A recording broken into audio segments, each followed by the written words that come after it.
According to reports, Rwanda-backed M23 rebels have entered the key eastern DRC city of Uvira, prompting security concerns. More than 30,000 people have fled to Burundi as the group calls for a buffer zone. Now for this hour, we start with Ukraine. Ukrainian President Volodymyr Zelensky has acknowledged that Ukraine currently has no chance of joining NATO, saying that neither the United States nor several other countries see Ukraine as ready for the alliance. Speaking to reporters, Zelensky has stressed that Ukraine remains committed to NATO membership, but admitted that Russia would never accept it. He has called the reality fair and emphasized that Ukraine must be realistic about its current position. Zelensky has also reiterated his readiness to hold national elections, saying voting could be organized within 60 to 90 days, depending on security conditions and international support. The head of Ukraine's Central Election Commission has previously noted that it would take more than 3 months to arrange elections after a ceasefire.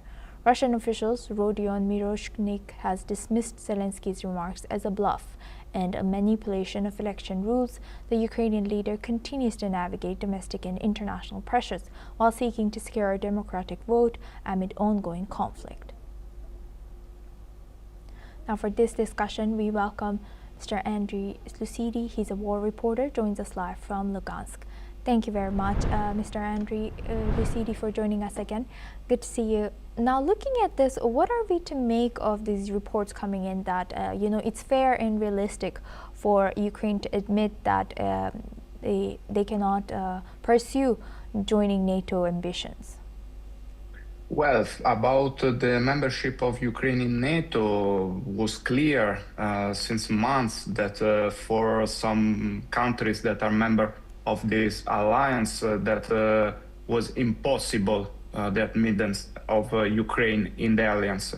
For example, Hungary, Budapest, the president of Hungary, Orban, many times say that his country will vote against the membership of Ukraine in NATO. And also other countries have said that actually in this moment the joining in NATO for Ukraine was not possible and potentially could be a problem for the entire alliance.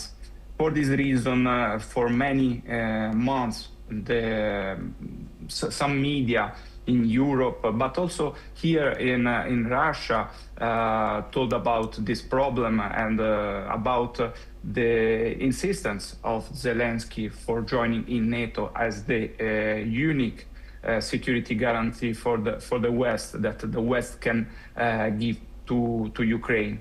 But maybe if now Zelensky and the same Ukrainian leadership admit that this is impossible, maybe that's mean that the US or the European head of states or head of government, Zelensky was yesterday in Rome, visit Brussels and London, maybe they agreed about another form of security guarantee for Ukraine that maybe can be acceptable also for Russia. Right. And what do you think? What has changed in the prospects or the proposal that was initially 28 points and then 27, and now Ukraine has suggested another kind of peace proposal. What do you think has changed from the initial one? Well, I think that the pressure from Donald Trump to Zelensky have a big role in this changing, and I think that also the situation on the battlefield it's very high for Zelensky because the Ukrainian leadership have pointed a lot about Pokrovsk, for example, and now Pokrovsk is one of the most hottest point in the battlefield, and the Russian army is pushing in this sector against the Ukrainian army that suffering a lot of problem about manpower, about logistic, and about supplies. Right. I think that the most problem for Zelensky and the Ukrainian leadership at this moment is the pressure of Trump that gives only days to Zelensky for responding to the peace plan. Right. Thank you for sharing that, Mr. Lucidi. Please stay with us as we stay in the region now. Now focusing on EU, the chairman of EU summits, Antonio Costa, has said that the European Union is very close to a solution to finance Ukraine in 2026 and 2027 that would have the support of at least a qualified majority of EU countries. EU leaders have pledged on October 23 to bankroll Kyiv for the next 2 years as Ukraine fights off the Russians and as US financial contributions are drying up. The EU leaders are to decide at the summit on December 18th in Brussels on how to deliver on their pledge until they reach an agreement. Since most EU governments struggled with large public debts, the preferred way for them to finance Ukraine's defense is to put to work some 210 billion euros of Russian sovereign assets immobilized in Europe. Let's have a look at what Antonio Costa has shared.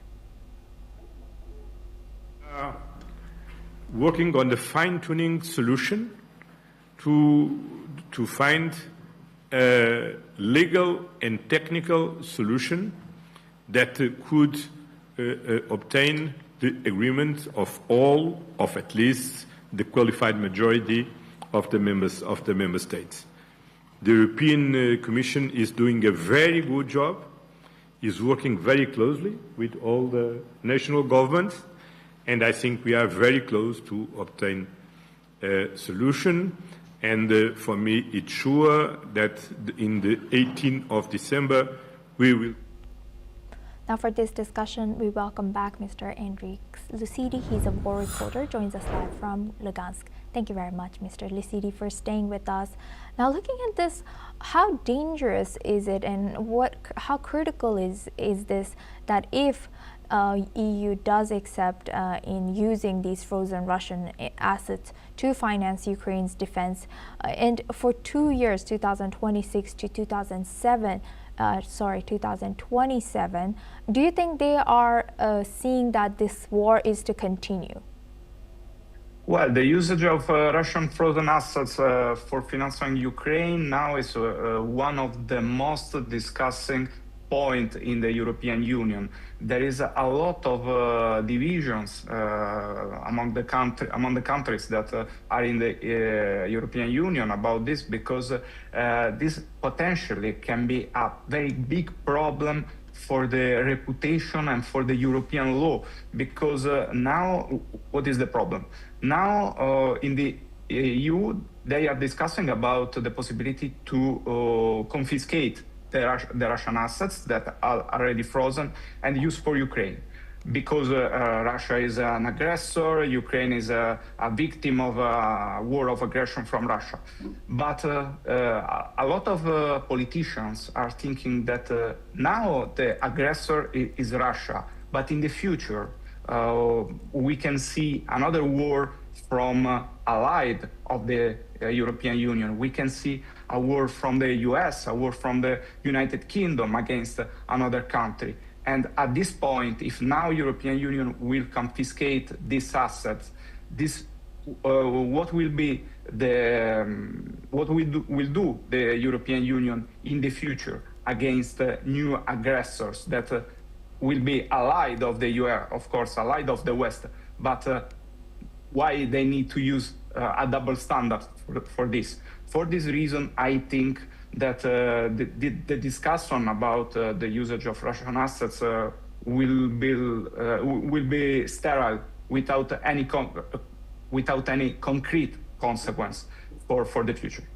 And how do you see current alignment in Europe? Do you think there's some lack of alignment in support of Ukraine right now? Well, this is a political problem because there are a lot of countries that are, it's clear for them, like Hungary, Italy, Germany, and other countries, that it's clear for them that how long the EU can continue to support Ukraine without any concrete results on the battlefield. From 3 years, we saw that the continuous support to Ukraine prolonged the war without any concrete victory. In 2023, Zelensky tried to make the big offensive in the Zaporozhye region, but this offensive was stopped after 12 kilometers. And after this year, no other big offensive was tried by the Ukrainian army. Why? Because they don't have the force and the manpower to make this. So a lot of European politicians and also the public opinion in Europe, in some countries of Europe, ask themselves why we must continue this war, because without our support, without the European support, maybe the Ukrainian leadership can be forced to agree to a ceasefire. But if we continue to support them, they will continue the war. And this can be a humanitarian catastrophe for human life, for energy supplies in Ukraine, for the energy structures in Ukraine. And this is a Ukraine that Europe will be reconstructed in the future. Right. Thank you for laying it out there. With that, I would like to thank Mr. Andriy Lisidi for joining us and sharing that insight throughout our news. Thank you very much.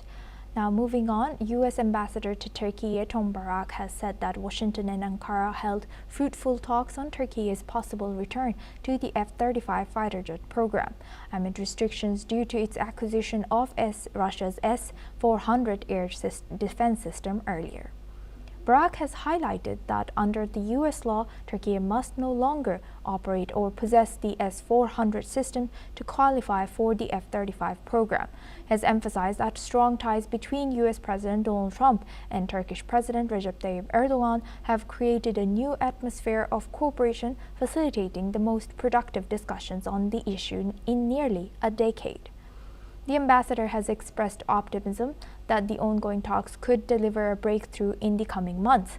Addressing both U.S. and Turkish security requirements, Barak has noted that successful negotiations could restore Turkey's access to the advanced stealth fighter jets while maintaining alignment with U.S. defense priorities. Now, for this discussion, we welcome Glenn Grant. He's a former advisor to Defense Minister of Ukraine, joins us live from Kyiv. Thank you very much, Glenn, for joining us again. Good to see you. Glenn, can you tell us a little bit about what is the difference and how significant is or important is it for Turkey, this F-35 and S-400? Yeah, I think it's not just, this is not just a Turkey problem, this is a US problem. Lots of countries around Europe that were originally wanting the F-35 are now considering other options, and the reason for this is because they don't trust America to maintain the F-35 in the way that it should be maintained, and they're worried about the on-off switch that America has for the software on the F-35, that it can be turned off and on and actually make them redundant if America so wants. But America needs the money because of this, because they've actually not done so well with defense spending more recently, because people are looking at European countries. Turkey wants the F-35, but it's got the S-400, and the trouble is that the S-400 is an air defense system which, when it's turned on, can basically track the F-35 and take data from the F-35 and will pass that data automatically to Russia. And of course, America doesn't want this. But the S-400 as a weapon system has not performed very well. So Turkey might now be thinking, have we actually bought, as we say, a pig in a poke by taking the S-400? They took it, I think, to keep Russia happy, to keep a balance. They must now be reconsidering this balance in the light of in the light of the failure of S-400 on the Ukrainian-Russian battlefield. So what happens now? You know, since you mentioned building on your answer, you said Turkey probably did this to keep Russia happy and to balance situations, and now it's again weighing towards U.S. So what do you think? How will Russia be eyeing this situation? Well, Russia needs to sell arms to get money because it's really short of money at the moment, and it will do everything it can to get money by selling arms. But frankly, any country that actually buys arms from Russia needs to look at this with a serious health warning, because most of the weapons that Russia has used, with the exception of their electronic warfare, most of those weapons have actually not performed very well. So Turkey will be looking at this more seriously and saying, hey, if we've got S-400, that means also we can't buy Patriot from US, which has performed well. This keeping a balance, this is now Erdogan's problem. If he keeps the S-400, there will be no F-35. That's absolutely guaranteed because it's US law. So he's got a real challenge, and that's his challenge. The Americans will want him to buy F-35 because it's hard cash, and they'll want to sell more to Turkey. It's a big buyer. Yes.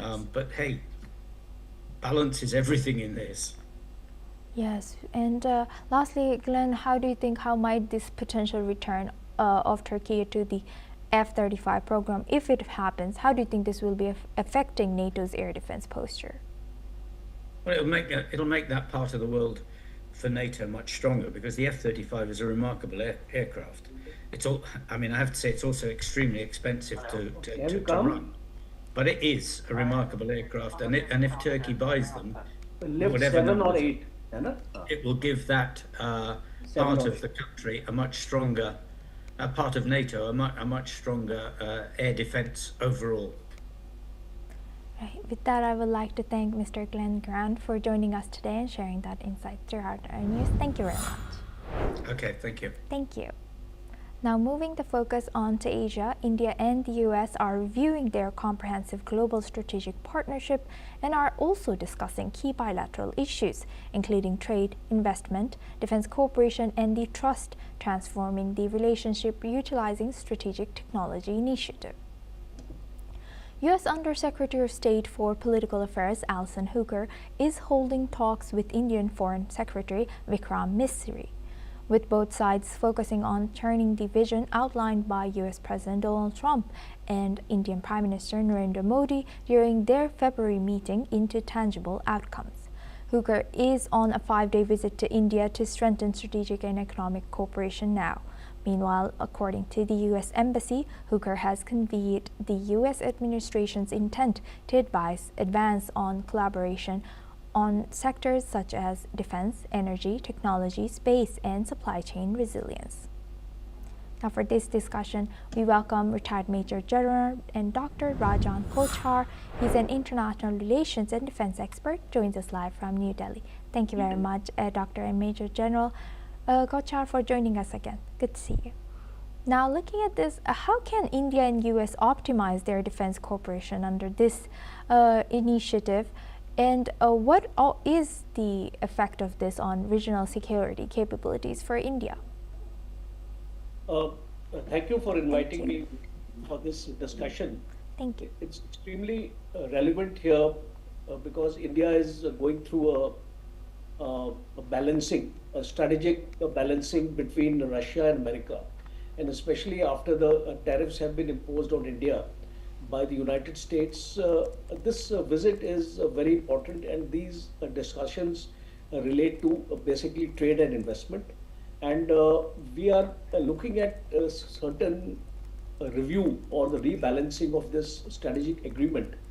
The first area of rebalance is the defense and security cooperation. It's central to the review because we are looking at a very strong strategic partnership between United States and India.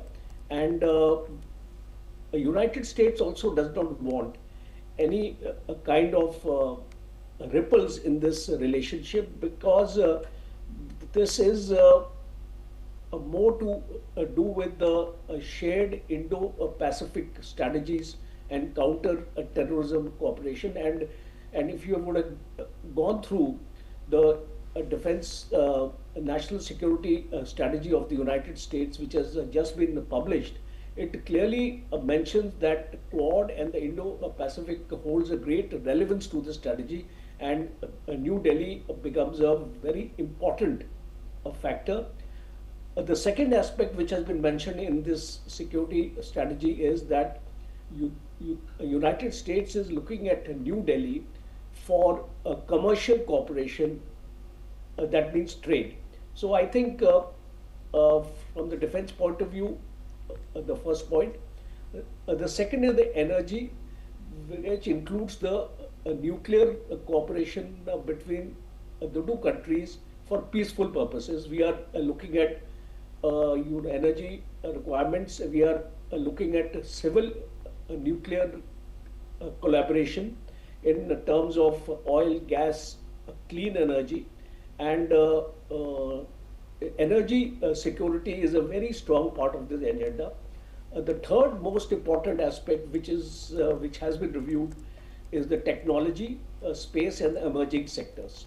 As you would be aware that these emerging technologies such as artificial intelligence, high-tech research, quantum computing, robotics, and machine learning. So these are important technologies which are under review, where both the countries will share with each other. Space cooperation is also a very, very part, and Hooker is visiting Indian Space Research Organization, ISRO also, and meeting the stakeholders on India's energy and tech sectors to explore collaboration in space and related technology. The next important is the supply chain resilience. This supply chain resilience is extremely important because if you would have seen the recent visit of President Putin also, there was a strong emphasis on this. And the next important aspect is the critical minerals. Given the global competition for resources as of now, I think this critical minerals cooperation, especially which goes into the semiconductor technology, magnets and things like that, is also under review. And lastly is that regional and global cooperation, because in South Asia, I think United States considers India as a dear friend, and it would like to involve India in its own national interest in South Asia.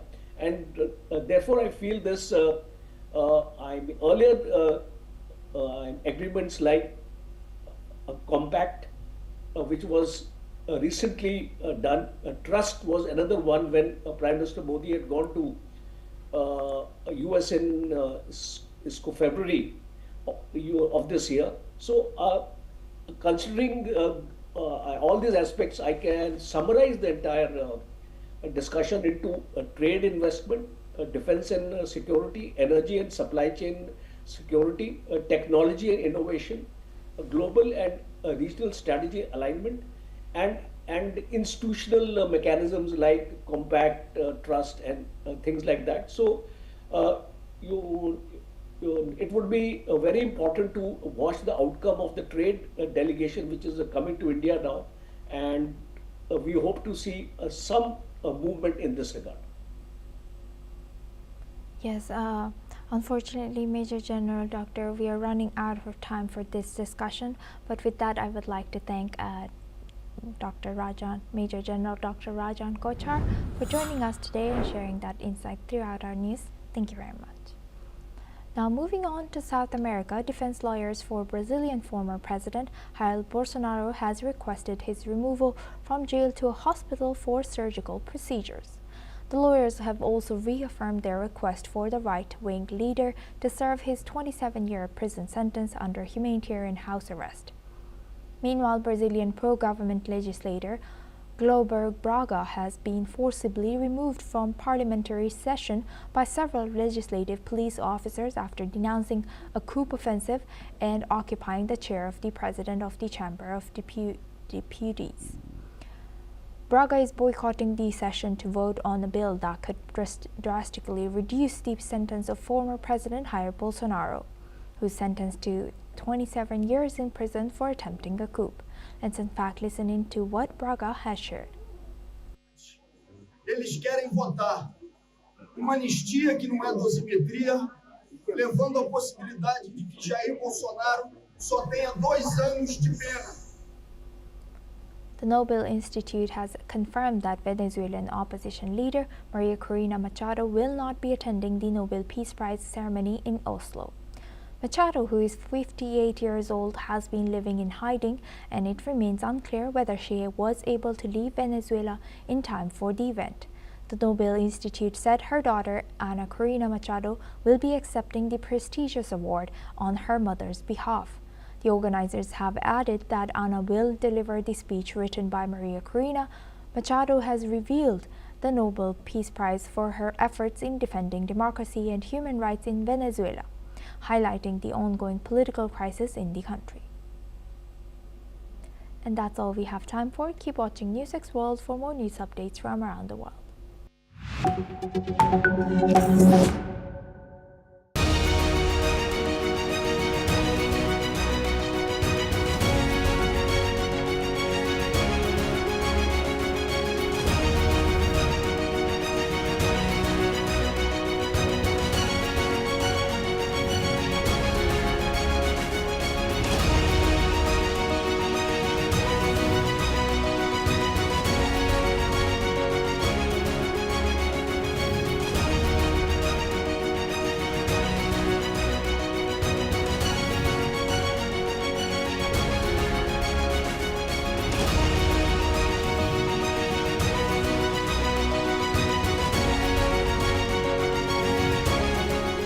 In the midst of this, life persists.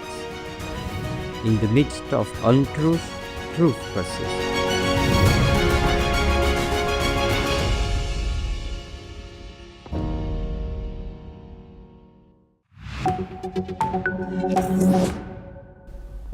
Hello and welcome. I'm Sima Katauka and you're watching the World Report on NewsX World. Let's take a look at the top headlines of this hour. Ukrainian President Volodymyr Zelensky has said that he will send the United States an updated plan for Ukraine. He has also said that he wants to discuss Ukraine's restoration as part of the peace plan preparations. Ukraine's President Volodymyr Zelensky has said that the country could hold elections within 60 to 90 days if the US and Europe provide security guarantees. He has added that Kyiv would move to change the law once those guarantees are secured. US Treasury Secretary Scott Bessent spoke with Ukraine's Prime Minister discussing expanding the country's ability to purchase American LNG. He has also highlighted US President Donald Trump's commitment to lasting peace in Ukraine. US President Donald Trump has said that consumer prices in the United States are coming down tremendously. He has criticized Democrats, calling their concerns over the cost of living a political hoax. Chinese Defense Ministry cites annual joint strategic patrol with Russia after South Korea has said that aircraft did not violate airspace as to Chinese and 7 Russian jets. He has further stated that China and Russia had carried out their 10th joint strategic patrol in the airspace above the East China Sea and Western Pacific. US has backed Japan and has criticized China for the first time for aiming radars at Japanese military aircraft near Okinawa, escalating tensions following Japanese Prime Minister Sanai Takaichi's comments involving Taiwan. However, China has accused Japan of disrupting its naval training exercises as both sides present clashing accounts of the incident. Cambodian Information Minister Net Pektra has stated that about 54,550 Cambodian residents have fled their homes for safe shelters, as border conflict with Thailand has entered a third day, while Cambodian Defense Ministry spokesperson has said that 7 Cambodian civilians were killed in the conflict.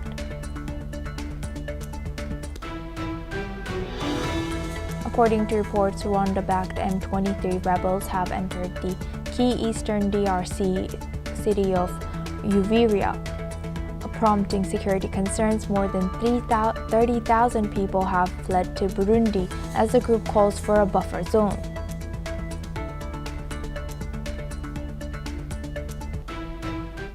Now for this hour, we start with Ukraine. Ukrainian President Volodymyr Zelensky has said that he plans to send the United States revised proposals in the near future on ending Russia's war with Ukraine, after meeting with European allies to strategize on their next steps. Zelensky has also emphasized that Kyiv wants to discuss the restoration of Ukraine as part of peace plan preparations with the US. Meanwhile, he has also noted that recent Russian strikes on Ukrainian energy infrastructure show Russia's unwillingness for peace talks. According to him, the United States has told Kyiv that it wants realistic security guarantees for the war-hit country as part of any US-backed peace deal. Now for this discussion, we welcome Professor Vasilin Popovsky. He's a professor and vice dean of Jindal Global Law School, joins us live from New Delhi. Thank you very much, Professor, for joining us again. Good to see you. Professor, what do you think, what proposals, what alternative or changed proposals has Ukraine sent to US now? Yes, Ukraine sent its position on the initial plan drafted by United States, and obviously some of the points were unacceptable. Among those, the territorial concessions. It cannot be done. Ukraine cannot concede any territory. It's against its own constitution, but it's also against international law. International law doesn't permit any territorial changes by force. What Russia wants is effectively violation of international law, violation of every principle of the United Nations Charter. This is unacceptable not only for Ukraine, but for every single member of the United Nations, and these are 193 countries in the world, by the way, including Russia and China and everybody else. So obviously this is what the new proposals are, deleting what is unacceptable in Ukraine and what is unacceptable in international law, and continuing the dialogue with reasonable proposals, for example, on the security guarantee for Ukraine, how the arrangements in Europe will develop after the war are very important issues, and these need to be discussed, but only together with Ukraine and together with the European partners. So in other words, any deal between Trump and Putin behind the scene is a no-go, is a non-starter. Well, they are trying to bribe each other. Russians are promising some business deals to Donald Trump, some money to Steve Witkoff, some access to the Arctic Sea, some energy sources in Siberia, and we don't really know why, what exactly. But this looks as a very nasty business deal that Americans and Russians are trying to play behind the back of the Ukrainians. And that's absolutely not acceptable. Ukraine and all the European partners make clear Ukrainian territory is not for bargain. Its security is not for bargain. And simply Donald Trump must understand that he cannot do deals behind the Ukrainians' back. Effectively, what he says is very funny, because Donald Trump wants to pay 0 penny to Ukraine, and he denies any assistance to Ukraine. But on another hand, when it comes to taking part of the cake after the peace, he wants to be first to sit on the table and to grab as many billions as he wants. That doesn't work. That's silly, that's ridiculous. Donald has no power here to influence the decision if he continues the same way as with the 28 points plan. Right. With that, I would like to thank Professor Veselin Popovsky for joining us today and sharing that insight. Please stay with us as we come back to you for our next discussion as well. Now, we stay on this topic. Ukrainian President Volodymyr Zelensky has said that Ukraine could hold elections within 60 to 90 days if the United States and Europe provide security guarantees. Speaking to reporters, Zelensky has said that he's ready for elections, stressing that guarantees could include weapons, air defense, and sanctions if needed. He has also added that once the guarantees are secured, he would ask Parliament to prepare proposals to change the law and allow voting. Zelensky's remarks mark a shift from his previous stance of holding elections only after the war ends, as martial law currently bans voting. He has said that Ukraine is revising the U.S. peace plan along with 2 documents on security guarantees and reconstruction, which will likely be sent to the U.S. this week. Zelensky has also emphasized on the need for international support to secure a democratic vote. Now, for this discussion, we welcome back Professor Veselin Popovsky. He's a professor and vice dean at Jindal Global Law School, joins us live from New Delhi. Thank you very much, Professor, for staying with us. Now, why do you think a sudden change of stance on Zelensky's side about, first his stance was that they shouldn't, or Ukraine cannot have any election until the war ends, and now why do you think he has changed his stance? And also, what are the risks that are involved while to hold an election while a country is fighting such a big war? Yes, during the war it's very difficult to organize elections logistically. If bombs are falling and electricity is cut, what elections can we talk about? And Zelensky is absolutely right. Give us security, stop shelling my cities, get those murderers out of our country, and we will do elections next day. There is no problem with elections. There is no problem with legitimacy of the Ukrainian government and President Zelensky if the war stops tomorrow. Absolutely not. That's the message, very clear. Stop the war, stop shelling my people, stop killing civilians in big cities, and we will do elections immediately. I don't need to worry about my power. That's the message Zelensky makes here, which is exactly the opposite of Putin. Putin wants to stay in power forever. Donald Trump wants to stay in power forever. Ukraine is a democratic country. It doesn't want the same president forever. Ukraine changed 6 times president during the term of Vladimir Putin. Ukraine is a democratic country. It doesn't worry about elections, about democracy, about rule of law, because it is a democracy. It is a country ruled by law. And Zelensky may win, he may not run. The future will be there. The Ukrainian people will decide who is the next president. It will not be a dictator grabbing power like Putin and like Trump. It's very simple. Ukraine is a very different story from Russia and from United States for that matter. And when they talk about corruption in Ukraine, wait a minute. How about the corruption in Russia? How about Navalny, who exposed the corruption in Russia and ended up being in prison and poisoned and killed? How about the corruption in the United States? Donald Trump effectively wants to enrich his circle and his family with every deal he makes.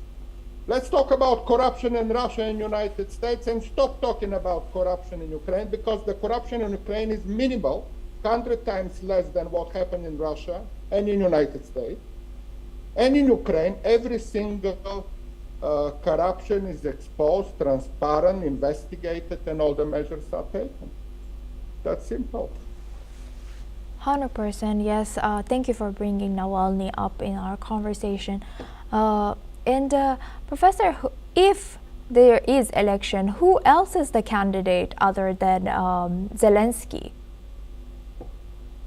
Well, it will be democratic election. There will be other candidates. Somebody like Andriy Yermak, who honorably resigned a few days back, could be a candidate. Somebody like Zaluzhny, who was an excellent Minister of Defense and Foreign Ministers, and he's now an ambassador in London. There are plenty of excellent Ukrainians who defended their country over the last 4 years. Every one of them will be as good as Zelensky. So there is no point to stick to Zelensky here. Zelensky may decide not to run even and remain the hero of the century by defending Ukraine over the last 4 years. He may decide to run and win because his popularity is highest ever because of the strong stand in defense of Ukrainian people and Ukrainian land for the last 4 years. Ukrainians will decide that. We don't really need to worry about it. We don't need really to speculate and ask questions. Ukrainians are freedom-loving people, democracy-loving people. They will elect the next president. It could be Zelensky, it could be Ermak, it could be Zaluzhny, and any of those will do an excellent job for the future of Ukraine. And going back to our first discussion, some of our guests have seen these ceasefire deals or as business deals indeed. Why do you think so? And you've also mentioned the envoys, making deals with Russia on rather maybe deep sea mining, etc. Why do you think Trump did not send any diplomat? Instead, he sent, his close, personal life's close allies like Steve Witkoff and son-in-law Jared Kushner? Well, because Trump is the most corrupted president in the history of the United States. He wants money. The answer is very easy here. He wants to make money out of Ukraine, out of the war. He's not interested in any peace. He's not interested in stopping the killing of civilians. All he wants is not to pay a penny to Ukraine now, but to take the biggest share of any agreement afterwards. And that's why he sent the business people and not the diplomat, because he doesn't understand the difference between peace negotiations and business transactions. Trump wants billions out of Russia and out of Ukraine. And that's why he deals with that not as a peacemaker, but as a corrupted president who wants billions out of this for himself and for his family. Let's state it very clear. So how can we expect Donald Trump to deliver peace if he's a corrupted, incompetent, narcissistic criminal? He was convicted already by courts in the United States for committing crimes, and he is not a peacemaker. He wants only to grab as much billions as he can from Russia and Ukraine. That is Donald Trump, and similarly, Vladimir Putin is exactly the same crook who wants billions and nothing else. They think about money. They don't think about stopping killing civilians. That's very clear for everybody in the world. And this is why the Europeans and Ukrainians are trying to protect their interests. They will try to protect the morals and the ethics of international relations and trying to live in a world which is not the rule of the jungle, every statement Trump makes is that strong Ukraine is weak, but that's the rule of the jungle. We are in the 21st century. We have rule of law. We have United Nations. We have international norms. Thank you. Indeed. Thank you very much. With that, I would like to thank Professor Veselin Popovsky for joining us today and sharing that insight throughout our news. Thank you very much. Now we stay in the region. Pope Leo has warned that seeking peace in Ukraine without including Europe is unrealistic, speaking after meeting Ukrainian President Volodymyr Zelensky at Castel Gandolfo. The pontiff has emphasized Europe's unity and its crucial role in security guarantees.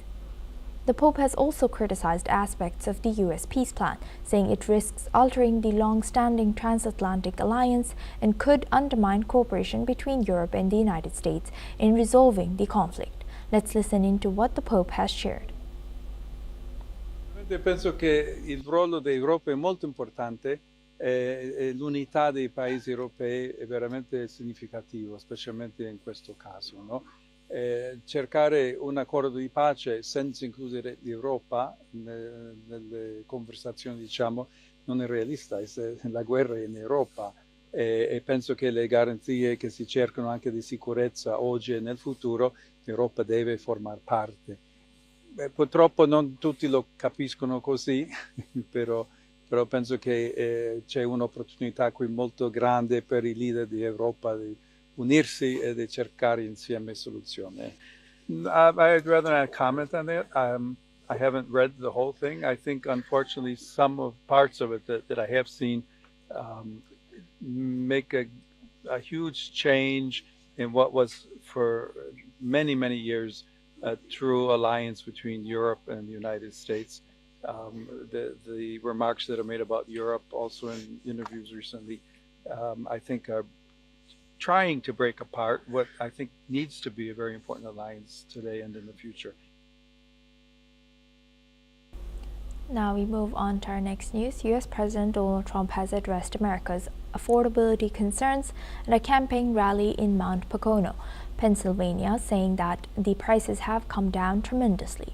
He has moved to reassure Americans frustrated by high living costs and dismissed Democrats' criticism over inflation as a hoax. The event was a shift from his usual arguments about affordability away from White House briefings and social media posts into a more energetic campaign setting. Let's in fact listen into what Trump has shared. We're dealing with bad people, and the word affordability is the exact same thing. And I can't say affordability hoax because I agree the prices were too high, so I can't call it a hoax because they'll misconstrue that. But they use the word affordability, and that's their only word. They say affordability, and everyone says, oh, that must mean Trump has high prices. No, our prices are coming down tremendously from the highest prices in the history of our... Now for this discussion, we welcome Professor Colin Chong-Yu-Keat. He's a Foreign Affairs, Security and Strategy Analyst from University of Malaya, Kuala Lumpur. Thank you very much, Professor, for joining us again. Good to see you. Now, Professor, looking at this, how might Trump's characterization of as hoax this inflation concern, how do you think this will be influencing voter perception?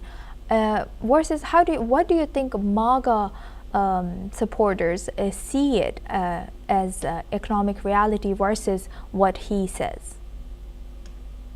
Well, inflation is both an economic and a psychological battle. It's not only about statistics, but it's also about consumer confidence and expectations. And Trump's messaging is all about resetting the psychology of inflation to encourage more spending, more investments, to have this wage confidence. So when people believe that prices are stabilizing, which we have seen now, and economic velocity, economic growth, economic development, and activities will improve immediately. So we have seen how price relief is also directly linked to the prices of energy. And under Trump, new administration now in the first year, we have seen how gas prices are coming down. Energy production has been expanded, and this normalization in terms of transport and logistics to reduce pressure on local businesses. Especially in terms of regulatory burdens on producers, we have seen how the Trump administration has also slashed the accesses. Of course, also to bring back wealth to the country in terms of tariff measures, but also to slash all these regulatory burdens on producers. And energy prices remain the single biggest inflation multiplier across food, transport, manufacturing. And what he has done is that he has reduced gas prices, and this will in fact eventually have these ripple effects in terms of other reduction of prices in terms of groceries and all that. So we have seen how for the past couple of months now, the gas prices in the US is now below $3 per gallon, and this is one of the and this is the lowest since the end of 2021. And this is some of the achievements that I don't see any other presidencies can make in terms of how Trump's policies have been very direct and honest, and and of course also very supportive to the energy sector. And this is one of the reasons why we have seen the inflation is under control now. And of course also he has the pulses of the people, and of course not only MAGA supporters but the American people at large, to know that the sentiments of prices and all that will remain important. And this is how he has also won his presidency in the first place, to also compare the prices under Biden administration, and so how he has managed to control inflation and to bring down prices across the board, including food, and most importantly also on drug prices as well. Right. And Professor, also, what do you think, what led for Trump to take, by shifting his affordability messaging from his usual settings of online mentioning in his Truth Social to this high energy rally? What do you think changed or motive was behind this rally? This is to connect the messaging efficacy better to the masses, to the people, and of course markets respond faster to confidence, to rather than to rhetorics, and he knows this well. And what really matters is not just about consumer price index and all that, but also in terms of the real purchasing power of the people, disposable incomes, household cash flow, and these have all been expanded in the first year for this year. And the single biggest factor, as I've mentioned earlier, will be on energy prices, and he has managed to reduce gas prices, and of course also to strengthen, to expand the consumer confidence, business confidence, in terms of reducing burdens on producers, on businesses, to make it easier for businesses to expand, to hire more workers, and of course also to reduce unemployment, to increase wages. And these are all the real-term indicators as to how a local or national economy will perform. And looking at both the micro and macroeconomic indicators, he has managed to stabilize the situation, unlike before, through this measure that he has put in place, not only on tariff measures but also to increase the real life disposable indicators or disposable incomes that people will have, and people feel that in the groceries. So by bringing this messaging, effectiveness across the board, and by meeting the people directly, I think he has a very strategic move to ensure that it's not being diluted by all these political narratives out to reduce or to put or to paint him or to paint his actions as ineffective. So I think it's a very good measure for him to tell directly to the people, to his supporters, and to the American people at large that the economy is improving under him. Prices are under control, energy prices are coming down, and it's easier for businesses to expand and to set up new businesses. And of course also it's easier now to have disposable income, higher disposable income and purchasing power. And this is what really matters to the real American people and to the masses at large. With that, I would like to thank Professor for sharing that insight. Please stay with us as we come back to you for our next discussion as well. Now, we stay in the region. A federal judge in New York has ruled that the U.S. Department of Justice can publicly release grand jury materials from Ghislaine Maxwell's sex trafficking investigation. U.S. District Judge Paul Engelmeyer has said that he is ordering the release of material because of a recent law passed by Congress which requires the Justice Department to publish files related to disgraced financier Jeffrey Epstein by the end of next week. In his ruling, he has also noted that the court would put in place mechanisms to protect victims from the release of materials that would identify them or otherwise invade their privacy.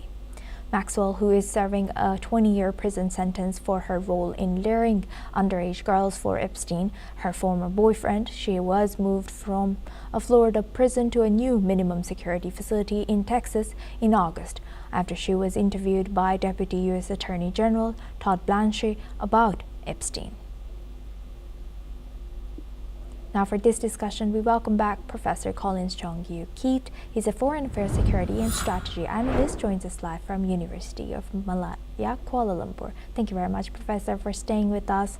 Thank you. Looking at this, how might this release of these materials further expose the extent of Maxwell's and Epstein's manipulation of vulnerable minors and the systematic failures that enabled such big crime in U.S.? Well, this is about, having institutional accountability. It's not just about criminal justice. And of course, also the case was never only about one individual. It touches on the needs also to have this comprehensive review. And of course, it touches on political elites, intelligence networks, financial facilitators, media protection frameworks and all that. So this release, is a test on whether the US system can truly investigate its own power structure within itself.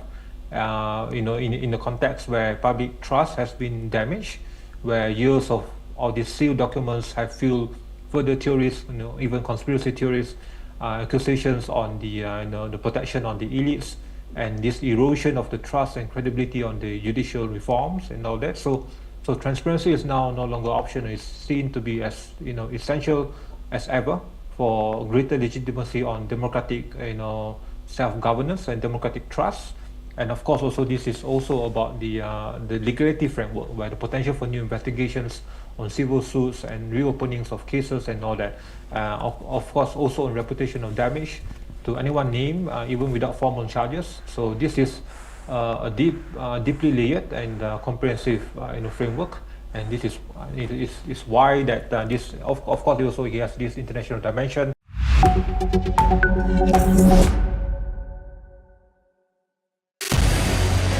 What we can do as the Interparliamentary Union to strengthen democracy, to promote human rights, to ensure that humanitarian law is respected. UN Security Council needs a makeover, a comprehensive reform, and India deserves a position there, a role there. Prime Minister Modi during Operation Sindoor made it amply clear that war has never been India's choice. We are with the side of peace. We are neither neutral nor indifferent. We are with peace. We would have dealt with the US a whole lot on trade and those kinds of things, and that's not as certain these days. So we have to go back and look at our European partners, our Asian partners. An opportunity to exchange, to have a dialogue, to have a debate on a different perspective on finding the solution of the conflict. First thing that is important to have a common ground, and that we do have with humanitarian laws and human rights, but also to say, okay, what does it mean for us as a country to act on these laws and how can we work together?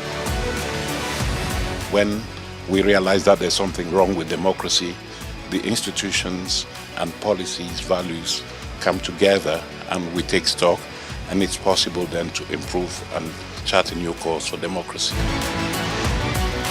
It's the people's right to self-determination, and if they want to be independent, they should be independent. We will not start a war against Greenland.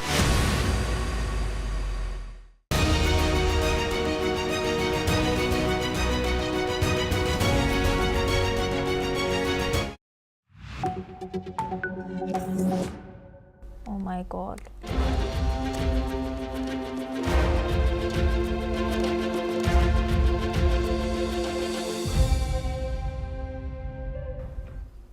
Hello and welcome. I'm Sima Katauka and you're watching the Africa Brief on NewsX.